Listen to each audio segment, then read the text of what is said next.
the UK, broadcasting around the world. You're listening to the Mic Drop Club, hosted by Douglas Hammondishe. Message received. You do not need to know what you need.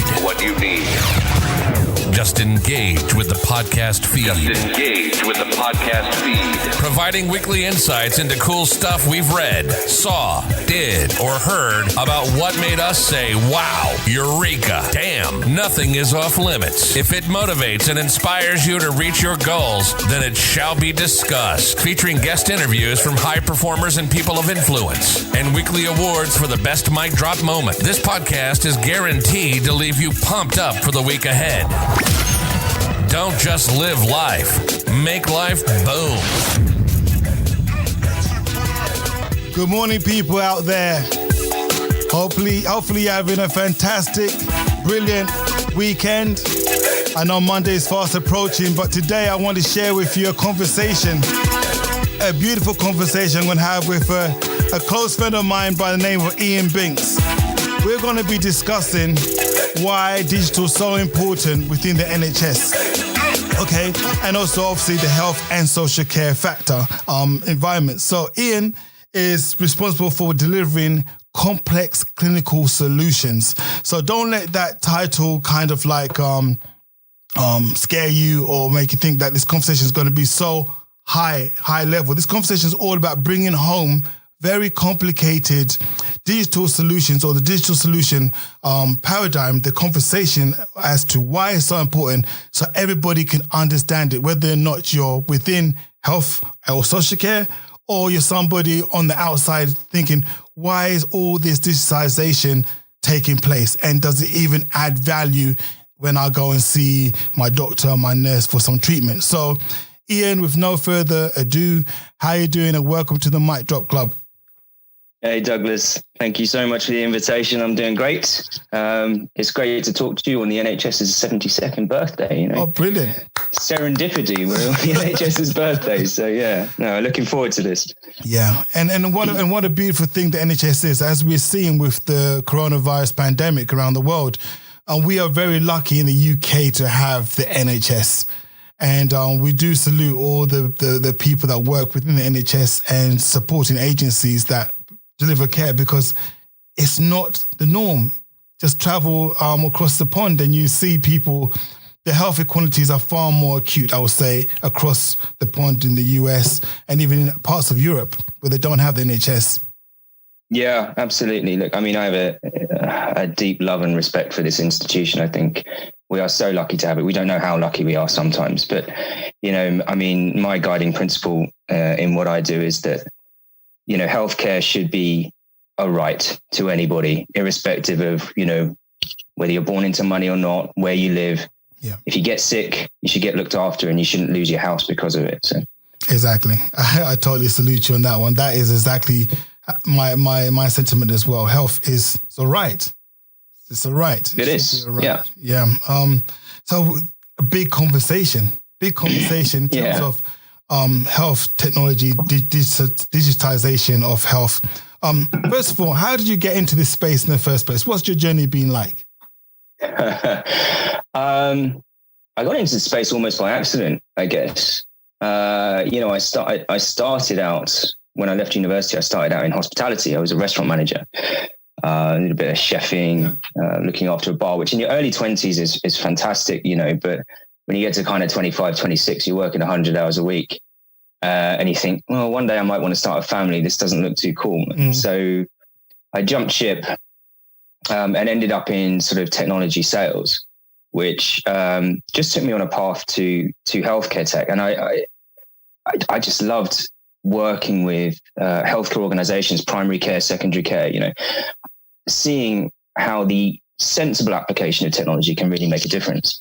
And, you know, one side of my family was there's a lot of doctors and nurses over there. So I've always kind of been in and around the NHS, you know, to be able to make a difference myself without having to go through the academic rigmarole of becoming a doctor, you know, was really big for me. So, you know, I found my niche, I guess. It felt like something I could hang my hat on and be proud of. And when my son's old enough to start asking me what I actually do for a living, I think it would be cool to talk about. So Brilliant. Do you find it's hard to talk to people outside the NHS regarding the actual work that you do? I don't know. I mean, to talk about what I do, I suppose it's not so difficult. I guess what people don't really understand is the challenges of working in an organization like the NHS.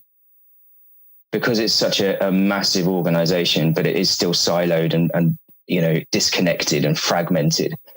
So the strategic problems are very acute, but they're really difficult to tackle because of the size.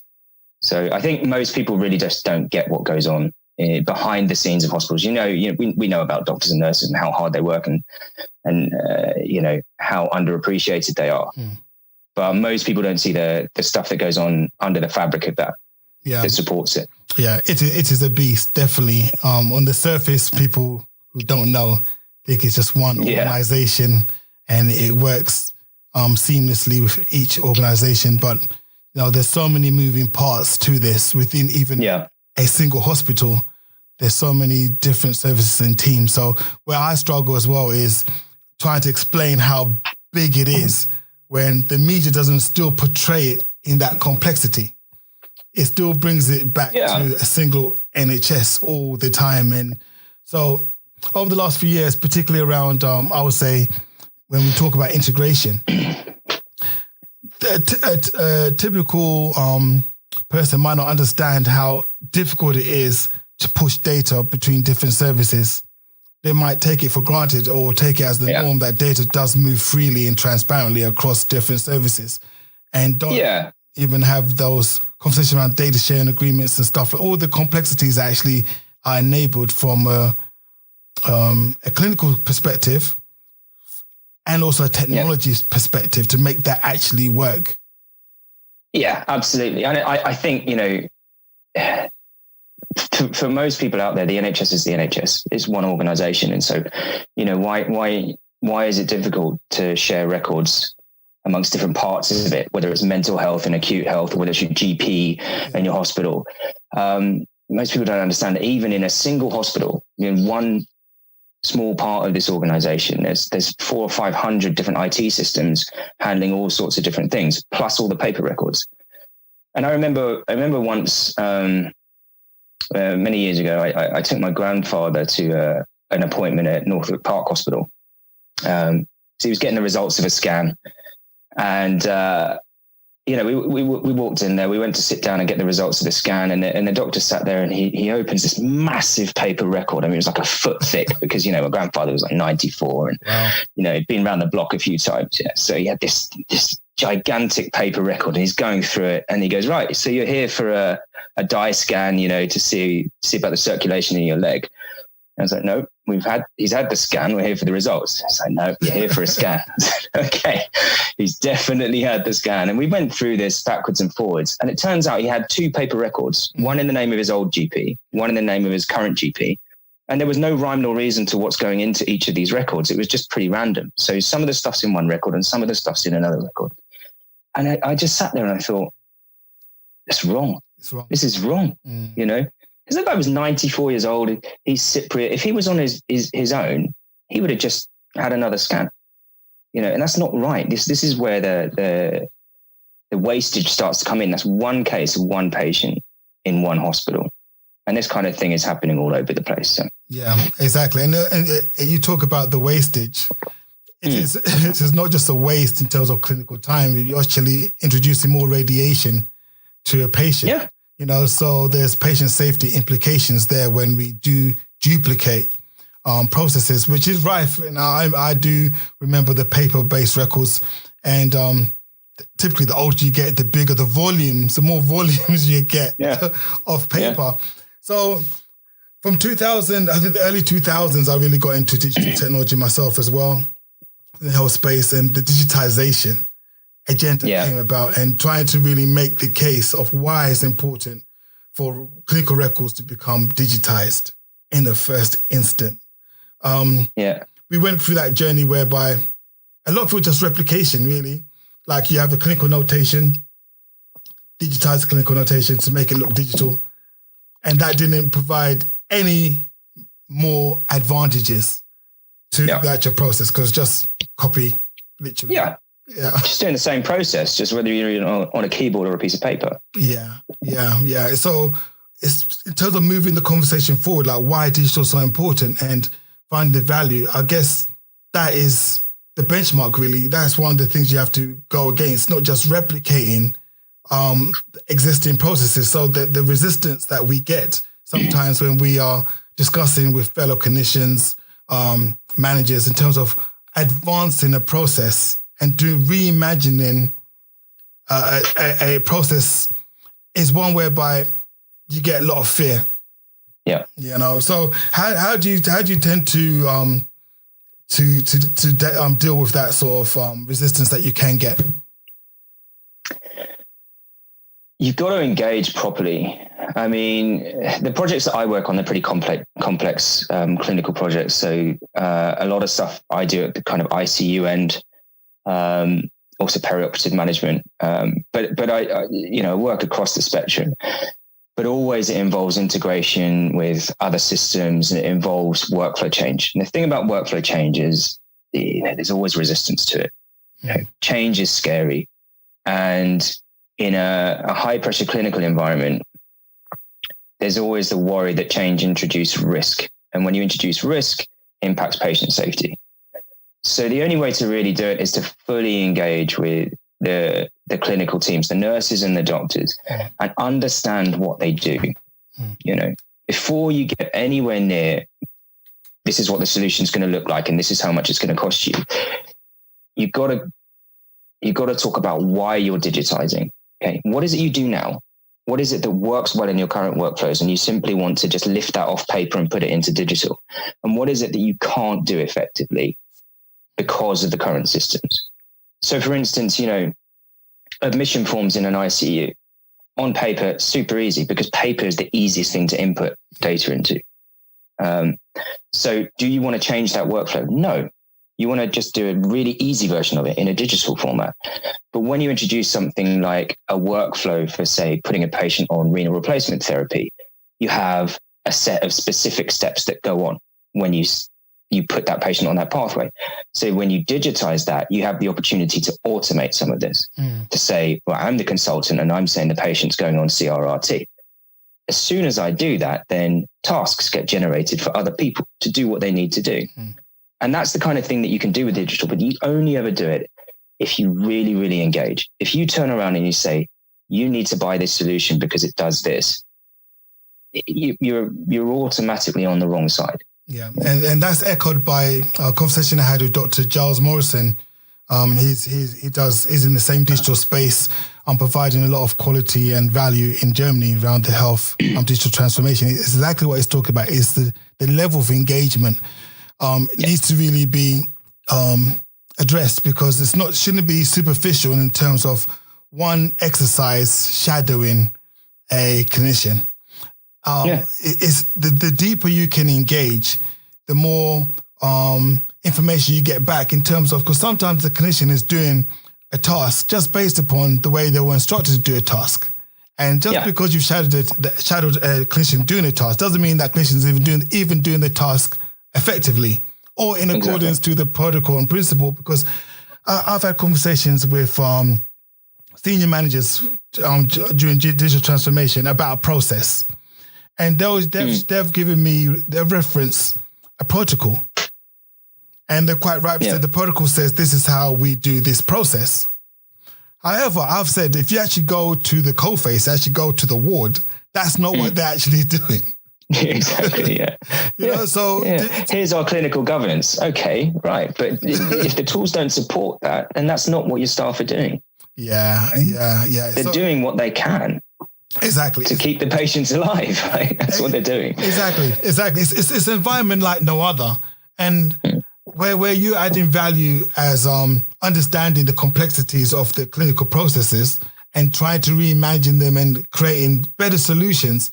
No, that is what we need. We need people that can literally respect the discipline. Because sometimes I find, I don't know if you can feed this back to me as well, your opinion, but I find sometimes digital providers or clinical software providers don't really respect the clinical space. in terms of the noise, that they have to operate in, because they produce the technology in a lab environment. It's not, you don't code on a ward. Can you imagine a coder trying to code on a busy ICU A&E ward? Yeah, good luck. You won't be able to do it, but then they expect the solution to work. Yeah, and a lot of it also, it can be a bit counterintuitive sometimes. But sometimes we need to take a step. Somebody's coming to us with a specific problem and saying, I need you to help me manage the patient data in ICU. Sometimes it's worth taking a step back from that and actually saying, well, where's the problem really originating? Because the thing is, as much as the NHS is one organization, we've talked about how fragmented it is and siloed. And there's a danger with technology that you're taking a very narrow technology solution to solve a specific problem. And sometimes all that's doing is kicking the problem down the road. And we get why people do it, right? We've all got pressures. We've all got people above us telling you solve that problem, and you solve the problem that's in front of you. And in fairness, look, if my house started flooding every year and there was no solution in sight, I'm going to do what I can to stop my house flooding. And whatever that is, and do some modifications, landscape the garden or something, divert the water away from the house. All I'm doing is pushing it down to the next house down the road. That's their problem now, not mine. But my responsibility is to my family and my home. But really, you need to look at where's the problem originating. And the issue is that a lot of what we're doing at the moment, somebody said something a while ago. I wish I could credit the originator of this, but I don't even know who it was. But it's stuck with me. What we're doing at the moment, it's not healthcare, it's sick care. Wow. We wait for someone to get sick, and then this machine comes into action, and these fantastic people work their butts off, and they get the patient better.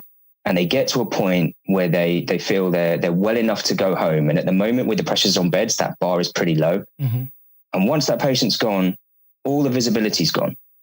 So you're caring for them when they're sick, but you're not helping them get healthy. And the care is starting too late in the process and finishing too soon. So we need to join it up. All the way through the acute care, but then down outside. And there's technology that exists to do this. We can give that visibility. You can transfer a patient to an assisted living facility or to homes, depending on where they need to go, right? Who the patient is, but still provide that visibility of patient vital signs and clinical data that gives you that comfort, that safety net that if they start to deteriorate, drop off the cliff a bit, you intervene sooner. Yeah. And it's better for them. It's cheaper. It releases the burden of care, because the burden of care at the individual level up at ICU is insane. Yeah. You've got to spread it out. And a lot of time and investment goes into helping people manage the surges in demand for the high acuity care. And you need to do that. That's really important, because these guys are struggling. They're burning out. But part of that is not actually putting stuff into that area. Part of that is understanding why people get there in the first place. If you start doing healthcare instead of sick care, you can get there. That was profound, and you know what? As you were saying, I was looking for the button, so you have to get this retrospectively. Okay, guys, everybody ready? Atomic mic drop. Yeah, that's so important to understand that we're not really providing the right level of care. It's sick care. Effectively, as you quite rightly said. And where people go for sick care is a hospital, where there's a lot of data that we collect all the time that is not referenceable. We cannot actually use it, but there's data constantly being generated. Even my fridge door collects data. We've got a new fridge freezer, and it's collecting data every time I open and close the door. So there's data all around us. It's making insights of that so that we can be more preventative. And you're quite right in terms of, if we get there soon enough in the care space, we can provide intervention that is cheaper, less invasive, and has better outcomes, which is what you're quite right to say. Exactly. Because it's so reactive at the moment. And, these people are fantastic at reacting. They save lives day in, day out. But, just every hit they take, they keep moving forwards, and it's so fantastic to see. But you know what? Why do they have to get hit so much? Yeah. Why can't we just mitigate that a bit? Stop doing so much reactive care and start doing preventative care. keep people healthy longer. Yeah, it's a very, very big conversation piece because if you're trained in one way, like I was trained to help people that are already unwell mentally. That's in the house. I'm already trained. The preventative stuff has come along my journey as a qualified mental health practitioner. I understand recovery models and preventative care, but it was really, my training was really much focused as to what then do you do when somebody is having an acute mental health breakdown, et cetera, et cetera. Now, if you got clinicians across different spectrums that are trained in a very reactive way of working, I would say a lot of work needs to be done in re-educating the educators that train these clinicians. Yeah. So that they can see upon qualifying with your registration, you're already thinking in that mindset and you can position yourself and know that there is a role for you to play outside of the immediate hospital. Because I think if you look at where most of the employment takes place, it's in and around the hospital, whereby there are opportunities to work in schools, for example, school nurses, doctors, all of that kind of stuff, universities, police cells, there's so many ways you can go work within the health and social care perspective. But I think we need to do a lot more to highlight the breadth and the depth of what you can do before somebody actually gets unwell. Yeah. And a lot of that is supporting, what you do with the data. So if you're supporting the management, so if I come back to the critical care environment where I spend a lot of time, there's so much data. There's masses and masses and masses of it. It is difficult to use. And, the primary function of the critical care doctors and nurses is to keep their patients alive long enough for them to get better. It's life support functionally. Right? It's supporting organs and bodily functions until the patient can get better and go home. But all the time you're generating so much data. And what we can do with technology is support. How do you get that data out and then use it for research? And a lot of the critical care consultants that I work closely with are really super focused on this because, you've got to put the fire out. You've got to keep putting the fire out, and that's keep the patient alive. But you've got to work out why the fires keep starting. And using this data, like proper structured data where you can start to understand what are the biomarkers for sepsis, why do certain patients with COVID-19 develop these, blood clots and their lungs go really bad, whereas others don't.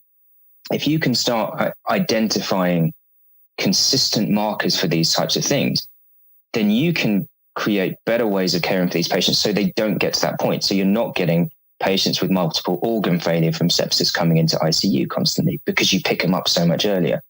And this is key. This is where technology can really come in handy. It's not just manage the problem.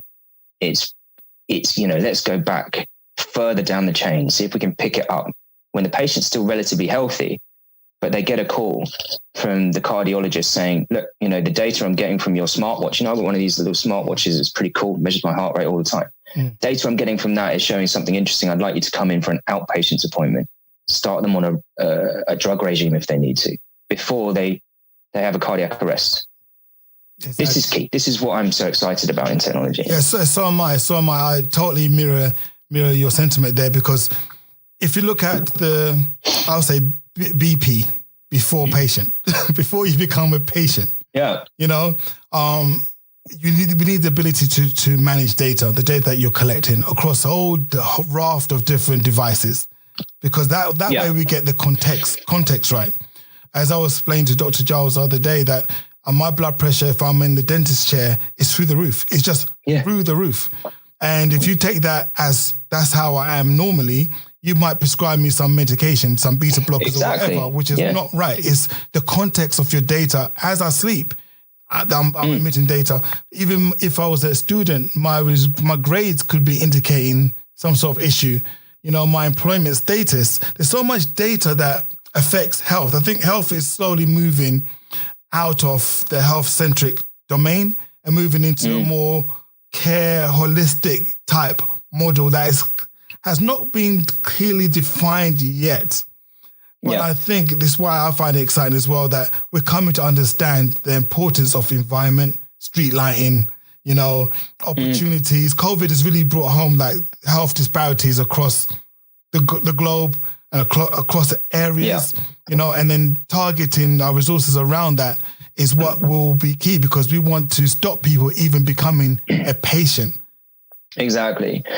Fundamentally, it will shift to the whole population health management model, which is really important. And that is, one, it's education.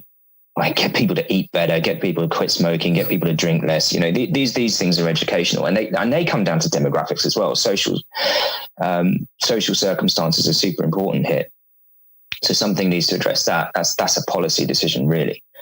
But also, the concept of genomics, personalized medication, scanning, screening, and the research that goes on at the top acuity end. Why are people deteriorating like this? And starting to understand the biomarkers for those sorts of things, so that look, if a certain type of person develops pneumonia, there's a 4-fold risk of them degenerating into sepsis. Yep. Okay, so we keep a closer eye on that patient. We maybe bring them into hospital where we wouldn't normally, because we know that there's a super high chance of them deteriorating.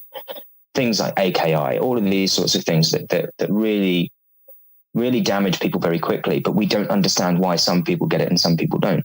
Exactly. So population health management will be, very important. But right now, I guess we're not there. So what do? We need to employ technology sensibly across the current spectrum to say, okay, well, we can get more visibility. And that's using things like wearable monitoring devices, but linked to proper remote clinical dashboards that give the right people the right information. So the cardiologist has got the atrial fibrillation patients, the respiratory doctor's got the COPD patients, all that kind of thing. Right? You can see what's going on with the patients who aren't with you. Yeah. And that's doable. I think it's doable. I think the government, the UK government, set a good example on how not to deploy technology. In terms of the right people for the right reasons have to be deployed to provide solutions. And I'm not sure how many millions that they invested in this track and trace software. But I can assure you a lot of momentum was lost. Yeah. And the opportunity to gain real data when we were at the epicenter of the coronavirus in the UK has actually been lost because of the failing of the app. When there was technology out there that companies have invested billions.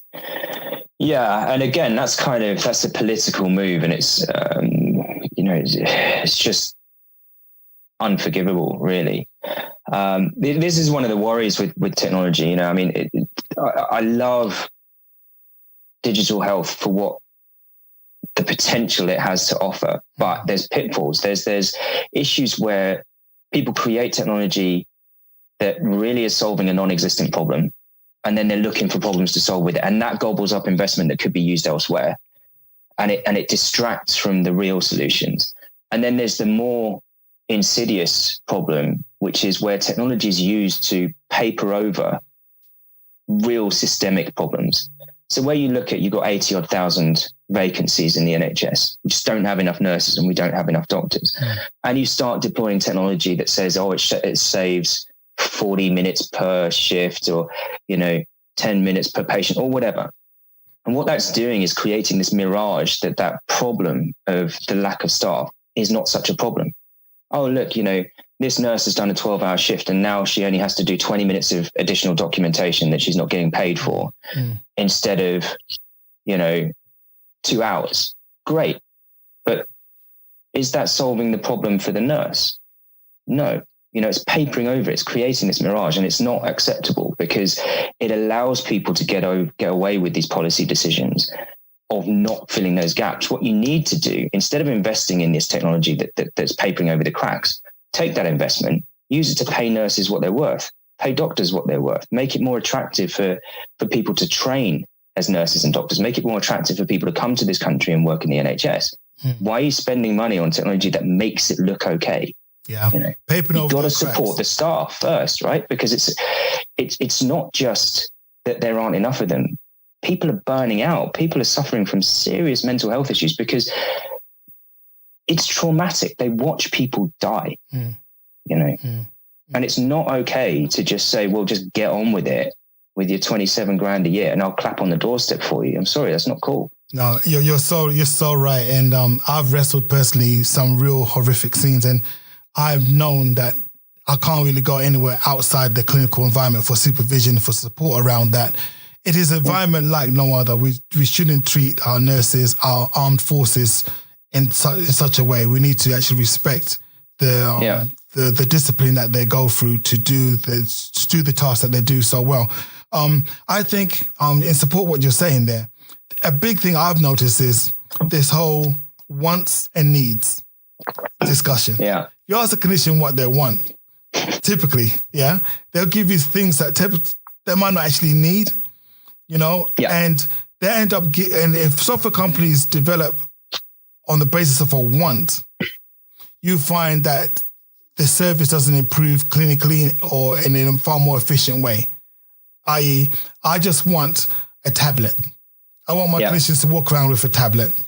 How many hospitals, how many wards out there have invested hundreds of thousands on those types of solutions, and they're actually now, what's it called? They're now hidden in the top drawer in someone's office. Yeah, never deployed because it was a want.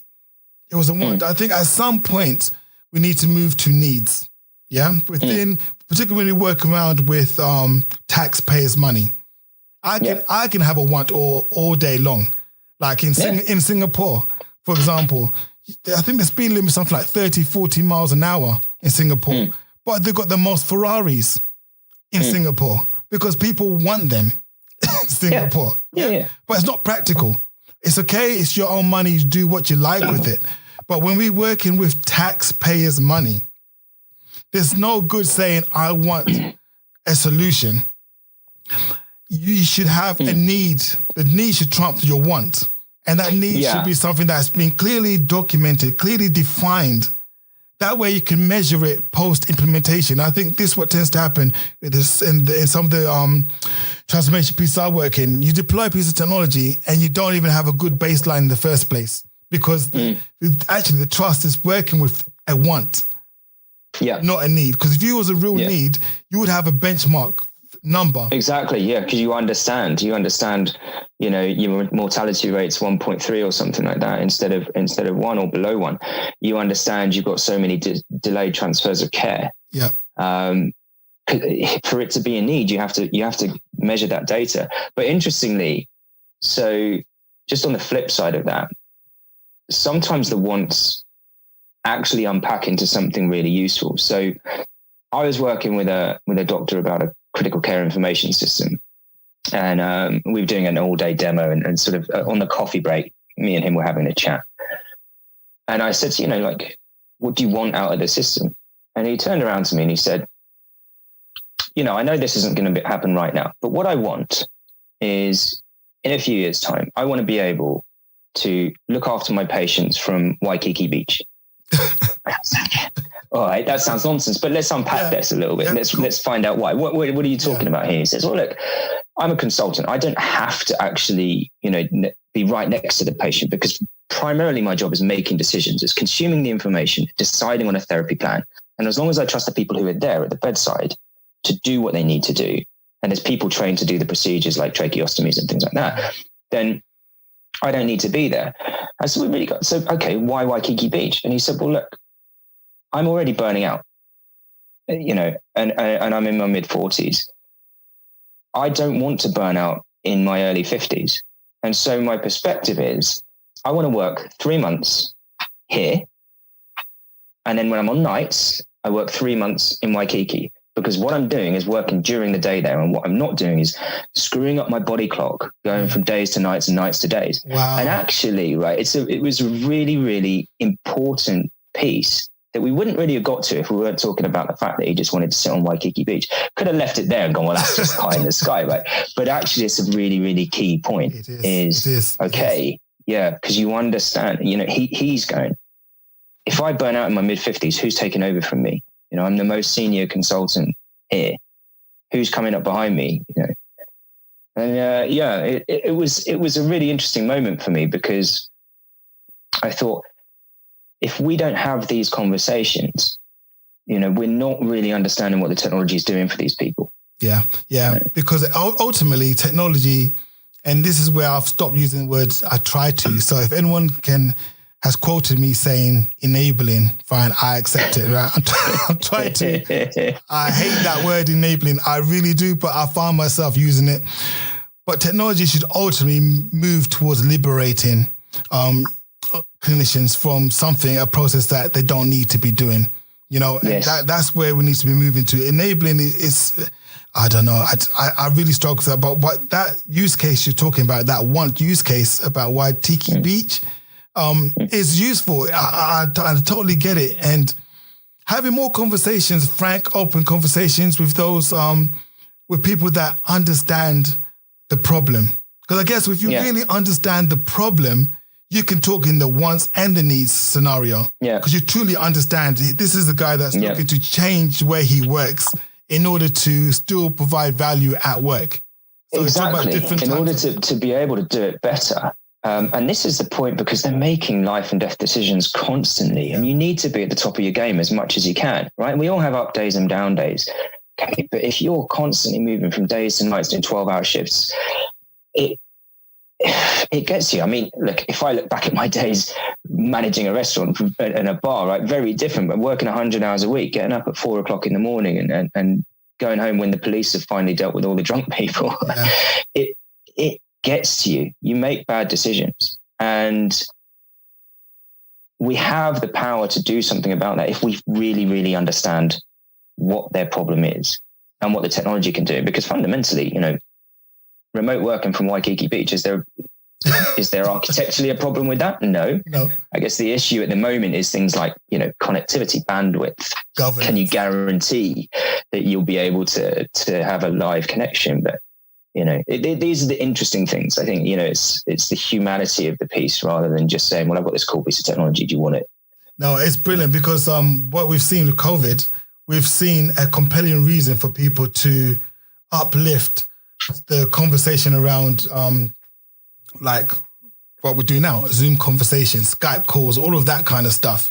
And this has been technology that's been languishing in the NHS for over 10 years. Over 10 years, people had the ability to engage in conversations remotely. But it fell down on governance. It fell down on how can I be sure that you're in a secure environment and no one's listening in on the conversation and where all of this kind of stuff. But now, compelling reason, COVID-19 hits. Do you know what? We have to find a way to engage and communicate. So now we are where we should have been 10 years ago, at least 10 years ago. Yeah. Which is fine, and I feel sorry for Skype, by the way, because they had the technology.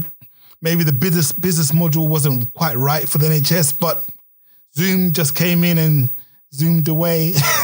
The Skype use, and I think there's a lesson there as well in terms of software companies remaining buoyant throughout the whole sales process.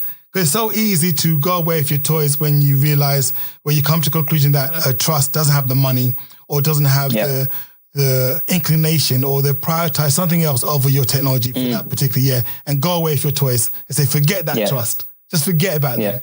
It's just staying buoyant, adding value, white papers, checking on the trust. Who knows? They might always keep you front and center in their mind. So when things do turn around, you're there. But I know many senior executives who, when COVID-19 hit, weren't thinking about Skype at all. No, I mean, Skype kind of pioneered all this sort of stuff, but then just didn't really develop.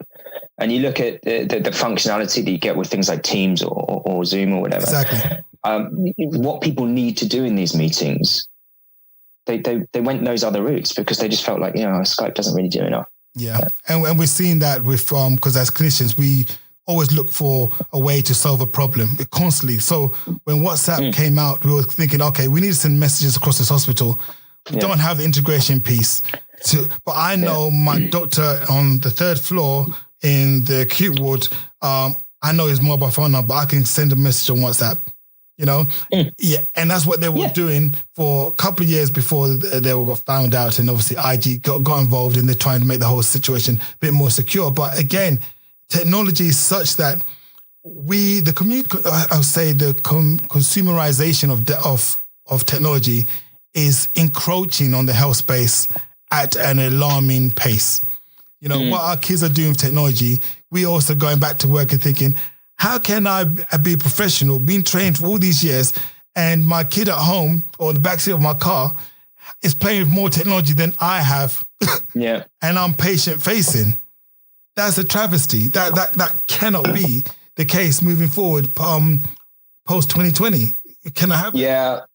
Yeah, I agree. And one of the things that always used to get me is, you could sit on the bus on your way into work. So say you're an ICU nurse, and you sit on the bus on your way into work, and you got your smartphone. You can book your holiday, turn heating up and down in your house. You can, look at your web cameras to see if the dog's eating the rubbish, do all sorts of stuff. Book you tell the delivery driver you're out to deliver to your neighbor. All these cool things, you can do all of that. Then you get into hospital where you're looking after the sickest patients around, and they give you a stack of Post-it notes and a pager and a pen and say, crack on. That's backwards. That is absolutely backwards. It is. The technology you have at your fingertips in the consumer world compared to the technology you have at your fingertips to save people's lives, it's just wrong. It's the wrong way around. It is completely the wrong way around. We talked about usability in the previous podcast, in technology's sake, and I think the way the tech works as well, we're kind of like, we need something that's truly intuitive, and a lot of things break down whereby if I have to really think where the on-off button is, or where the next screen is, or how to activate a particular functionality, that is taking too much time, whereby I should be thinking about the needs of my patient, opposed to navigating. And it's about thinking time, isn't it? And this is what, the ICU doctors I talk to all the time, what they want is thinking time. They don't want to be just shuffling information from one place to another. They want to be able to think about what's going on with the patient. And, ICUs haven't changed in 60 years, right? Since they were invented. They've stayed basically the same. There's just more stuff in them. And, you talked about the noise earlier. This is a big problem, the noise, because you've got so many machines. You've got patient monitor, pulmonary ventilator, infusion pumps, CRRT machine, blood gas analysis, all this stuff, right? So much tech, and all of it's beeping and alarming. And the technology does exist to reduce that noise level. But it's about everybody getting on board, because the medical device manufacturers haven't moved on in those kind of 60 years there. They've got more tech, but they haven't moved on to the point where they say you can use this in a silent way with another alarming mechanism, which is in the hands of the people who need it. And that would be a huge change, because the noise levels that they're consistently above the WHO guidelines. Yep. Patients, 50% of patients suffering from delirium in ICU. Tetanus, and that guarantees that they will spend longer in ICU than they need to. It increases the risk of a heart attack. It increases the risk of a stroke. They get hallucinations. It's terrible. And a lot of that's to the noise. It's too noisy. It is too noisy. And whilst software is being developed in the lab, controlled environment, air conditioning, shields, so that people can't talk over each other and all of that kind of stuff. But yet in the real world, things are not done that way. Look, I'll always use the military as an example when they're making weaponry. They know the environment is very noisy, can be very dirty. So the systems, the guns and all that kind of stuff are tested to work in the most extreme environments. Our software that we see tends to not be tested in the most extreme environment. Even when we do a typical user verification testing, UAT testing, it's typically done in a very sterile way, like very clean way. Okay, now you're testing and blah, blah, blah, blah, blah. That is not moving the conversation forward. There's a lot of beautiful tech out there, and there's a lot of software companies that are sincerely trying, but I think they also need to really step up and improve their testing capabilities. They need to step up, improve, I think, iterations as seen in consumerization. You know, our Apple phones constantly ask you to update themselves. It needs to be updated because they realize there's either a security breach. They realize that they need to upgrade the firmware. We need to have that same sort of mindset whereby don't be too scared to upgrade the firmware. Don't be too scared to upgrade the way the software works if you realize that it needs to be changed, because that is more important than allowing workarounds. And there are too many workarounds at the moment that becomes that becomes current practice, not best practice, current practice. Yeah, absolutely. And, I agree with you. And that's a change in the governance of how these solutions are deployed in healthcare environments. That's kind of a both way conversation, because it's also, the IT people and the clinical governance people at the hospital end need to be open to more updates and how the updates are managed. Because look, in the digital health space, either directly or indirectly, I work with some of the smartest people on the planet, and a lot of the people that I work with got into this for the same reason as I did, because they want to make a difference. They want to actually improve healthcare. But sometimes you're a bit hamstrung by, the constraints to the deployment of technology in healthcare. And I get it. Okay. We talked about the risk and the fear of change. But I think COVID has been interesting because the deployment of technology has been so rapid, because it's had to be. Yeah. And I think what a lot of hospitals are finding out is actually you can be quicker at this, can be a bit more agile. And the technology companies that you're engaging with, they're not sharks. They're actually out there they're on the same team as you. Yes. So hopefully that will continue. Maybe not quite at the same pace, right? But just don't go back to the way it was before, where it takes 4 years to make a decision, because the problem's been and gone by then. Exactly. And I think going back to the beginning, whereby when the patient is the patient on the ward, they have all the data. When the patient is discharged, the data is missing. So only as a patient can we do and intervene in a positive way in regards to their health. And that needs to be pushed forward. We need to be able to track, monitor, and support people to live independently, not to track, monitor, to add or to take away some of their freedoms. No, it's in order to them to live to their full potential. And that is a humanitarian type of conversation. Yeah, exactly. And that's about just extending that wing that you put over them past the hospital environment. And it doesn't mean intervening in their life. It doesn't mean putting constraints on them. It just means giving visibility. I mean, the concept of the longitudinal health record has been around for a while, right? And it's a very difficult one. But just visibility of what's happening with a patient, because you've got a smartwatch or you give them some wearable technology, some remote technology that they take home with them, and an application that says it's time to measure your blood pressure, it's time to measure your SpO2, shows them what to do. You get rid of the problem of white coat hypertension because they're not seeing a doctor. So their BP is real. Yep. It's not elevated. You just see what's going on.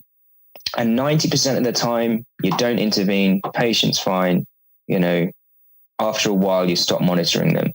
But, that 10% of the time where the patient starts to go funny, you get there early, Yeah, exactly. You stop them getting to the really acute phase. So for me, it's a no-brainer that has to happen, because the technology is already there for this. Exactly. And I also give the example of that footballer. Is it Samba, who had a heart attack on the football pitch? Oh, yeah. I can't remember. I forgot his name. But basically, he was in the best place to have a heart attack because defibrillators were available as well as medics. So they conclude that you were the best place to have a heart attack. You couldn't have a heart attack in a better place than on the football pitch. And I think that case was, 5-6 years ago. Yeah. That shouldn't be the case now in 2020. You shouldn't say the best place for you to have a heart attack is on a football pitch. You should have the ability to have professionals intervene before you even have that awkward arrhythmia on your heart. Exactly. Yeah? Exactly. And if you have enough visibility, enough data points of the heart rate over a given period of time. You know, there's machine learning algorithms, and there's a lot of incredibly bright cardiologists who, if they've got visibility of the data, they can just turn around and go, I'm not liking the look of that. Yeah. You know, we need to intervene with this patient, and they'll get there before they have the catastrophic heart attack. Because if you do that when you live alone and you're at home, you know, that's it. It's going to be very difficult to come back from that. Indeed. So we've traveled on this conversation, Ian, and I'm very conscious of your time. I'm sorry. I do have a tendency to go off on a tangent. No, it was from time to time. It's a subject that's close to my heart. You know? I think it's brilliant. And there's so many bits and pieces that areas that we can go into more detail at a later stage. But I think as framing the scene, saying the panacea right, so people understand what digital means, you know, within the health and social care environment. You know, talked about, don't just digitize for sake of digitization. There's the why is so important, whether or not we build from a want or a need, but it has to be one that is clearly articulated as, you know, this is what you want to achieve. And through the technology, you can achieve it, and you can measure that and iterate the software to continuously improve clinical practice. I like your sentiment in terms of, you always bring it back to the individual, the patient. You know, we're all technology out in the day. It's only to help liberate patients, liberate clinicians from any process that takes away the freedoms. Because let's be honest, when you're a patient, your freedoms were taken away straight away. When you're looking and you're lying down on that bed, your freedoms were taken away. You might not be on a section, but you can't just walk out as it were. You're now receiving treatment. So we want to keep people free from ill health. Preventative health is the way, instead of having this treatment of the sick, as you've referred to it. Yeah, just move away from sick care and move to healthcare. Fantastic.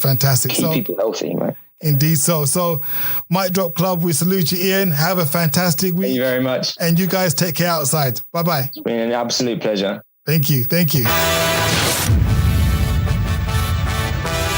for listening. Don't forget to check out micdropclub.com and get the show notes and useful links.